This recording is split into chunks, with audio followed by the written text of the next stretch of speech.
दोस्तों welcome back to the channel Srishti study point. आज हम उत्तर प्रदेश पुलिस कांस्टेबल भर्ती का जो 25 अगस्त को फर्स्ट शिफ्ट का एग्ज़ाम हुआ है उसके हिंदी के और इसके साथ साथ जीएस के क्वेश्चंस यहाँ पर सॉल्व करने की कोशिश करेंगे। ठीक है, ये दो जो सेक्शन हैं इनके क्वेश्चंस के आंसर मैं कोशिश करूँगी कि आपको सही आंसर यहाँ पर बता पाऊँ। तो ये देखिए, सबसे पहले 58 नंबर पर ये सीरीज़ देख लीजिए, जिसके पास ये वाली सीरीज़ हो तो इसमें 58 नंबर पर जो है वो हिंदी स्टार्ट है और वह 113 नंबर से यहाँ पर जीएस स्टार्ट है। तो हिंदी के ये जो क्वेश्चन है इसमें पहला क्वेश्चन है कि लक्ष्य का अनेकार्थक शब्द क्या है, क्योंकि लक्ष्य हर शब्द के अनेकार्थी होते हैं। तो लक्ष्य का अनेकार्थक शब्द होगा निशाना, डी ऑप्शन ठीक है इसका। इसके बाद है नागर का पर्यायवाची शब्द क्या है, तो नागर का पर्यायवाची शब्द होता है चतुर। ठीक है, बी ऑप्शन ठीक है। माला फेर जुग भया फिरा ना मन का फेर, कर का मन का डारी दे, मन का फेर। तो ये जो है वो यमक अलंकार है। इसमें दोनों मन का जो लिखे ना, इन दोनों मन का जो है अलग अलग अर्थ है। तो ये यमक अलंकार है। अनुप्रास मत करके आए हूँ, ना करके आए हूँ, वो ज़्यादा सही है। 60 का सी यहाँ पर उत्तर है। इसके बाद 61वां है किसी की सहायता करने वाला। किसी की सहायता करने वाला असिस्टेंट यानी कि सहायक होता है, तो इसका डी ऑप्शन होगा यहाँ पर सहायक। इसके बाद 62वां है कि किस वाक्य में करण, करण क्या होता है, कर्ता ने कर्म को करण से लगा है, अगर अलग होने वाला नहीं, किसी काम से पेन से लिख रहा हूँ इस तरह से, तो वो जो है करण कारक लगा होगा। तो यहाँ कहीं भी से आपको नहीं दिख रहा है, केवल संगति से बुद्धि ये लिखा है ना, तो इसका सी ही ऑप्शन ठीक होगा।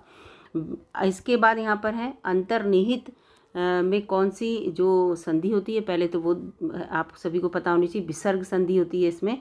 और जब विसर्ग संधि होती है तो जब हम इसका क्या है विग्रह करेंगे तो आपको पता है विसर्ग जरूर लगे होंगे। तो डी ऑप्शन में ही केवल अंतःनिहित, ये डी ऑप्शन इसका ठीक है। ठीक है, 63 का अंतःनिहित। हिंदी साहित्य अकादमी की ओर से हर वर्ष शलाका सम्मान पुरस्कार किस क्षेत्र में जाता है, तो हिंदी को नई दिशा प्रदान करने के लिए, डी ऑप्शन इसका ठीक है, ये पुरस्कार दिया जाता है। 65 है क्रोध का स्थायी भाव क्या होता है, रौद्र होता है क्रोध का स्थायी भाव, बी है। हिंदी में मैं का बहुवचन क्या होगा, हम होगा, डी ऑप्शन इसका है। इसके बाद विरोध करना का के लिए सही मुहावरा क्या है, यानी कि सिर उठाना होता है ना, कहते हैं सिर उठाओगे तो सिर कुचल दिया जाएगा वाली बात है, अगर विरोध करोगे तो वही बात है। यहाँ पर विरोध करना का मुहावरा होता है सिर उठाना, बी ऑप्शन है। स्रोत स्रोत, ठीक है, इसमें पूछा है शब्द में बोलने में एक से है लेकिन अर्थ इनका अलग अलग है। तो स्रोत माने होता है किसी का उद्गम कहाँ से हो रहा वो है, और स्रोत माने हम किसी की स्तुति करते हैं तो वो है। तो डी ऑप्शन इसका ठीक होगा, उद्गम और स्तुति। और इसके बाद है अली, और अली शब्द का सही अर्थ क्या है, तो अली माने बहुत से बच्चों को पता होगा भौरा होता है, तो जहाँ पहले ऑप्शन में भौरा हो वो उनको रख लेना चाहिए था। फिर दूसरे अली माने होता है सखी, तो यहाँ पर सी ऑप्शन इसका ठीक होगा। इसके बाद पुस्तक पढ़ी जाती है, तो पुस्तक जो है हमारा कर्म हो गया है ना, पुस्तक पढ़ी जा रही है, अपना कर्म कर रहे हैं हम, तो कर्मवाच्य होगा, ए इसका ऑप्शन होगा 70 का। 71वां हो गया निम्नलिखित में से कौन सा शब्द तत्सम नहीं है, तो इसमें आप अपने आप पहचान लेते हैं, नेह जो है वो तत्सम नहीं है, इसे ऐसे लिखते हैं आधा सा और ये इस तरह से, ये तत्सम है, तो स्नेह को नेह बोलते हैं, तो ये तत्व है नेह, तो डी ऑप्शन होगा इसका। इसमें है रेखांकित जो खंड दे रखा है आध्यात्म, इसको प्रतिस्थापित करने के लिए उपयुक्त विकल्प बताना, केवल इस शब्द को देखना था इसमें कि इसमें, तो इसमें आध्यात्म को हम अध्यात्म सही होता है, ठीक है, तो इसका ए ऑप्शन यहाँ पर ठीक है। महेंद्र जी को अध्यात्म का अच्छा ज्ञान है, ठीक है। यहाँ पे जाके बच्चे सोच रहे होंगे नहीं, केवल इसी को जब देखना था तो इसको चेंज करना था, तो ए ऑप्शन होगा 72 का। 73 है निम्नलिखित में शुद्ध वाक्य इसमें कौन सा है, तो इसमें शुद्ध वाक्य जो है ये तीनों ही गलत हैं, ये सही है। बादशाह ने मुक्त हस्त दान किया, यानी कि खुले हाथों से दान किया, तो इसका बी ऑप्शन ठीक है। इसके बाद है गमही शब्द, गमही शब्द जो है वो क्या है, तत्सम है, आप बोलने में ही देख लो संस्कृत जैसा लग रहा है, तो तत्सम शब्द वही होते हैं जो संस्कृत से लिए जाते हैं, तो इसका डी ऑप्शन है। कपाल का पर्यायवाची क्या होगा, तो माथा होता है कपाल का पर्यायवाची, सी ऑप्शन है। जो शब्द संज्ञा की विशेषता बताते हैं तो वो विशेषण कहलाते हैं, तो ए ऑप्शन होगा इसका। 76 का। 77 है कमर टूटना, कमर टूटना का मतलब क्या होता है, निराश होना, डी ऑप्शन है इसका। ऐषणा का क्या अर्थ होता है, ऐषणा मानी होती है अभिलाषा, इच्छा, ए ऑप्शन है इसका। 79 है विद्वान का स्त्रीलिंग विदुषी होता है, इसका भी ए ऑप्शन है। वाक्य में उचित विराम चिन्ह लगाइए, ओह, ओह के आगे विस्मय आदि चिन्ह लगता है इस तरह का, तो ये ए इसका ऑप्शन है। इसके बाद यहाँ पर प्रश्न है ये यहाँ पर चारों ऑप्शन नहीं दिखेंगे। ये प्रश्न है 2020 में ज्ञानपीठ पुरस्कार किस रचनाकार को दिया था? तो नीलमणि फूकन को दिया गया था, बी ऑप्शन है। चूड़ी अच्छी थी में थी कौन सी क्रिया है? थी योजक क्रिया है, ठीक है। थी कौन सी क्रिया है? इसमें योजक क्रिया है। इसमें बुरे अर्थ में प्रयुक्त होने वाला जो बद शब्द है, जैसे बदसूरत है ना, तो इस तरह से जो बद उपसर्ग लगाकर किसी शब्द का मतलब बदल दिया जाता है, तो वो बद जो शब्द है वो किस भाषा का? तो उर्दू और फारसी, है ना। आत्मनिर्भरता निबंध है, इसके रचनाकार कौन है? तो इसके बालकृष्ण भट्ट जी इसके रचनाकार हैं। अगला है कौन सा जोड़ा सूत्र समश्रुत है, सुनने में एक सा लेकिन भिन्नात्मक अर्थ वाला नहीं है? तो ये दोनों तो हैं, ठीक है, जबकि ये दोनों अंतारम और अणु अनु, ये दोनों जो हैं सुनने में एक से हैं, लेकिन इनका अर्थ जो है इस तरह से इसमें दिया है कि भिन्नात्मक अर्थ भिन्नात्मक नहीं है। तो अंतारम तो ये सुनने में भी एक से नहीं है, ठीक है, तो इसमें ये सुनने में भी एक से नहीं, तो इसका ए ऑप्शन होना चाहिए। फिलहाल ये वाला क्वेश्चन जो है डाउट में है, ठीक है। इसके बाद 86 है, निम्नलिखित में से वाक्यांश को ध्यानपूर्वक पढ़ना है और कौन सा समास है? तो जल में समाधि यानी कि जल समाधि, ये वाक्यांश है, ठीक है। जल में समाधि, जल समाधि, तो जल में लगाया तो कारक आ गया, तो ये तत्पुरुष समास हो गया ना। और इसके बाद तत्पुरुष समास है ये, और इसके बाद में पर जो होता है ना वो कारक होता है। बोलने दो चीड़ को किसकी काव्य कृति है? तो ये जो है वो नरेश मेहता की काव्य कृति है, बोलने दो चीड़ को। द्विज, द्विज के अनेकार्थी में द्विज देखो पक्षी को भी कहते हैं, दांत को भी और ब्राह्मण को भी, लेकिन विधेय नहीं है इसके अंतर्गत, तो विधेय सी इसका ऑप्शन है। बा उपसर्ग से बना कौन सा शब्द है?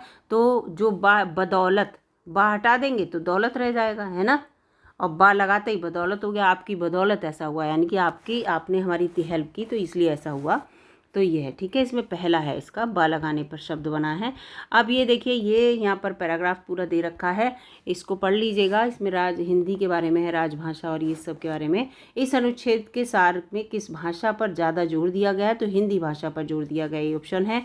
किस भारतीय भाषा की विश्व भाषा बनने की ज़्यादा संभावना है? तो हिंदी की है, सी ऑप्शन है। राष्ट्रभाषा के प्रमुख लक्षणों में से इनमें से कौन सा व्यवहार में नहीं है? क्षेत्र सीमित होता है, भाई राष्ट्रभाषा का क्षेत्र सीमित नहीं होता, तो ये चीज़ यहाँ पर गलत लिखी है, यही ऑप्शन ठीक है। हिंदी भाषा को भारतीय संविधान में किस वर्ष अपनाया गया था? ऊपर पूरे पैराग्राफ में दिया भी है, 1949 में, ठीक है, 1949 में अपनाया गया था। और इसके बाद इस अनुच्छेद के अनुसार उचित शीर्षक बताना है, तो राजभाषा और राष्ट्रभाषा, डी इसका ऑप्शन है। तो ये हिंदी के क्वेश्चन हो गए। अब हम लोग आते हैं 113 पे, यहीं पास में ही हैं जीएस के क्वेश्चन, ठीक है। जीएस के क्वेश्चन देखते हैं 113 से।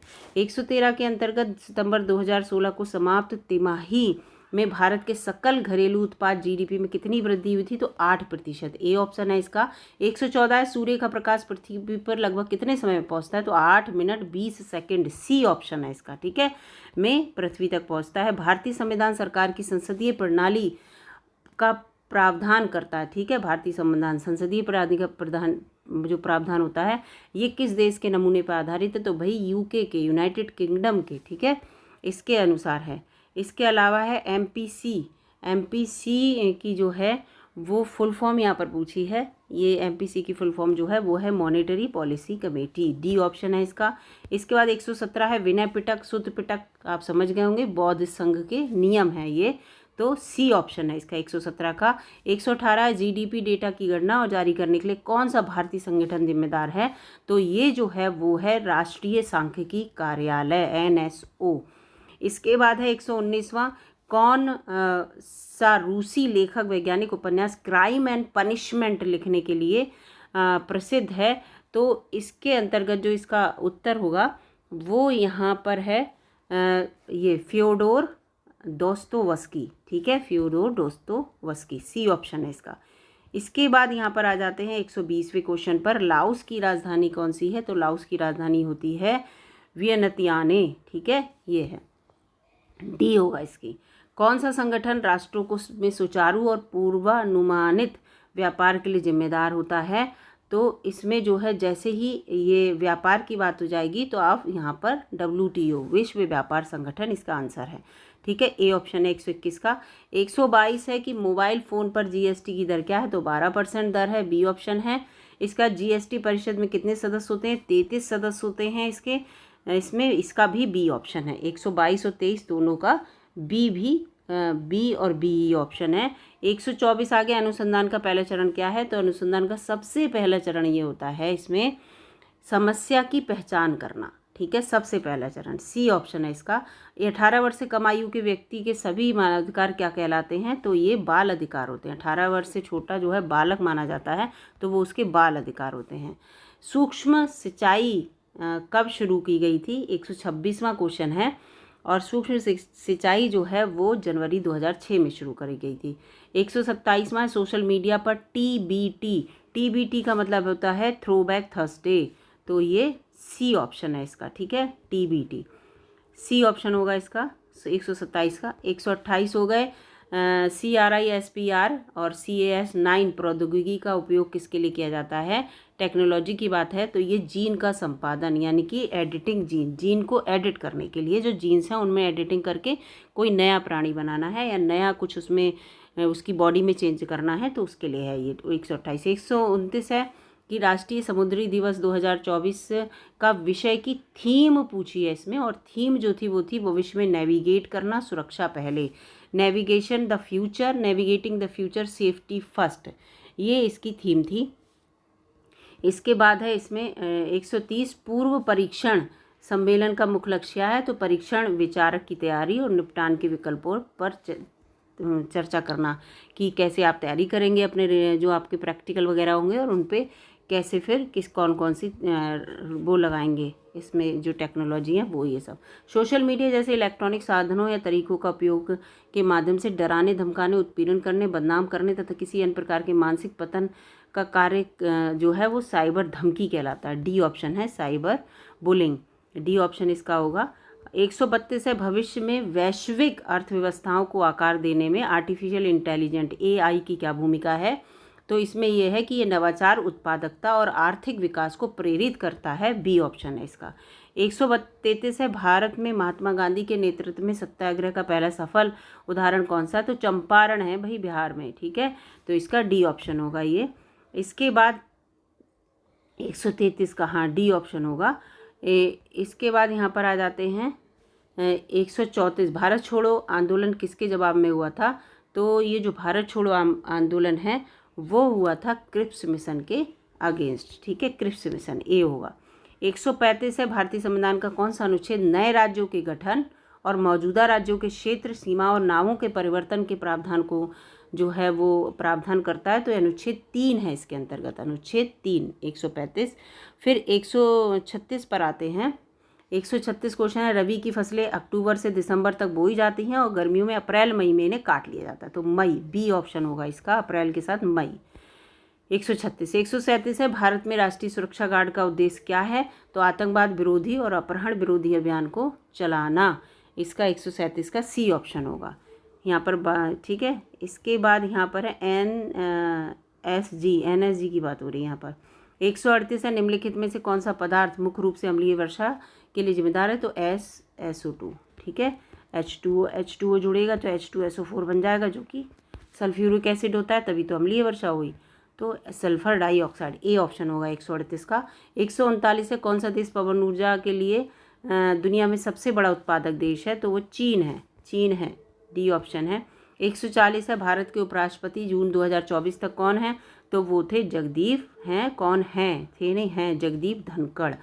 इसके बाद है 2016 में हस्ताक्षरित भारत जापान नागरिक परमाणु समझौते का उद्देश्य क्या है, तो इसके अंतर्गत है रासायनिक परमाणु ऊर्जा प्रौद्योगिकी हस्तांतरण और सुरक्षा मानकों पर सहयोग, डी ऑप्शन होगा 141 का। इसके बाद 142 है कि किस क्षेत्र में अंदर और बाहर लोगों की आवाजाही को कहा जाता है, मतलब लोग हमारे देश में आ रहे हैं, हमारे देश से जा रहे हैं, तो उसे प्रवासी कहते हैं, माइग्रेशन कहते हैं, यहाँ से आना जाना, ठीक है, डी ऑप्शन है। 143 है AMU अलीगढ़ मुस्लिम विश्वविद्यालय की जो है वो स्थापना यहाँ पर पूछी है कि कब हुई थी, तो इसकी स्थापना जो है 1920 में हुई थी, डी ऑप्शन है। उत्तर प्रदेश का कौन सा शहर हिंदी और संस्कृत के पूछा है, हिंदी और संस्कृत की भाषाओं की विशेषज्ञता के लिए शैक्षणिक उन वहाँ पर बहुत सारी शैक्षिक संस्थान है, तो वो है बनारस, वाराणसी। ए ऑप्शन है 144 का। फिर 145 है कौन सा भारतीय अर्थशास्त्री कल्याणकारी अर्थशास्त्र पर अपने काम के लिए जाना जाता है और 1998 में उन्हें नोबेल पुरस्कार दिया गया था, तो अमर्त्य सेन है, जी डी ऑप्शन होगा इसका। इसके बाद है 146 जैन आयर किस लेखक ने लिखी है जैन आयर, तो ये जो जैन आयर है वो लिखी है शार्लोट ब्रांटे ने, शार्लोट ब्रांटे ने, डी ऑप्शन है।